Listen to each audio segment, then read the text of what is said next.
जय एससीटी वैदिक शेतकरी मित्रो, प्रश्न तुमचे उत्तर आमचे या सदरामध्ये आपलं स्वागत आहे। एससीटी वैदिक मध्ये अजून एक करोडपती शेतकरी उदयास येतोय आणि आज मी तुम्हाला त्यांची कहाणी सांगणार आहे। मित्रांनो, सातारा जिल्ह्यातील कोरेगाव तालुक्यामध्ये जळगाव गावामध्ये भास्कर जाधव या शेतकऱ्यांनी या चालू वर्षी जो हंगाम संपला त्या स्ट्रॉबेरीच्या हंगामामध्ये 30 गुंठ्यामध्ये तब्बल 65 लाख रुपये त्यांनी कमवले। मित्रांनो, सांगायला भीती वाटते, कोणाला ऐकून मानसिक धक्का बसेल, विश्वास कोणाचा बसणार नाहीये, परंतु हे सत्य आहे। आम्ही हे सांगण्यासाठी बाध्य आहोत कारण हे भास्कर जाधव तेच शेतकरी आहे ज्यांनी ऊसामध्ये 7व्या आणि 8व्या महिन्यामध्ये हार्वेस्टिंग करून त्यांनी 1.5 ते 2.5 टनापर्यंत ऊसाचा ॲव्हरेज काढलेला आहे। ऊसाची जी काही भरती आहे ती 60 पर्यंत केल्यानंतर सुद्धा ट्रॅक्टर समोरून उचलतोय, मुळीला मुळी खेटलेली आहे। अशा प्रकारचा ऊस काढण्याचा विक्रमही त्यांनीच केला आहे। याचं कारण मित्रांनो, बऱ्याच शेतकऱ्यांना धक्का बसेल की या शेतकऱ्याचं केळीचं जे क्षेत्र आहे ते 7 वर्षांपासून ते एकाच लागवडीची केळी आहे, ते वारंवार 7व्या वर्षाला ती केळी त्यांनी आज धरलेली आहे। त्यांची केळीची बाग उभी आहे, त्याचं रोज 4-5 झाडांचं त्यांचं हार्वेस्टिंग चालू आहे। या सगळ्या चमत्कारी गोष्टी त्यांच्या शेतामध्ये का घडत आहे, कारण आपण शोधलं पाहिजे। हे शक्य आहे का असं मनामध्ये निर्माण करण्याच्या ऐवजी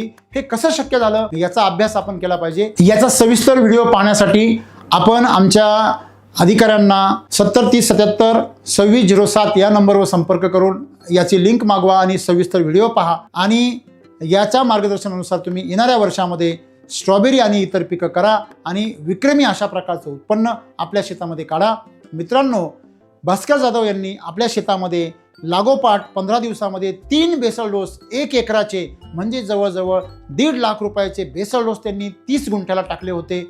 याचा परिणाम असा की त्यानंतर त्यांना एकही बेसल डोस 7 महिने टाकावा लागला नाही आणि सर्वात महत्त्वाची गोष्ट म्हणजे त्यांनी पूर्ण 7 महिन्यामध्ये एकही फवारणी केलेली नाही आणि त्यांनी फक्त दर आठवड्याला LSQ शिलाजीत अमृत जलच्या पाण्यातून त्या स्ट्रॉबेरीला दिलेली आहे।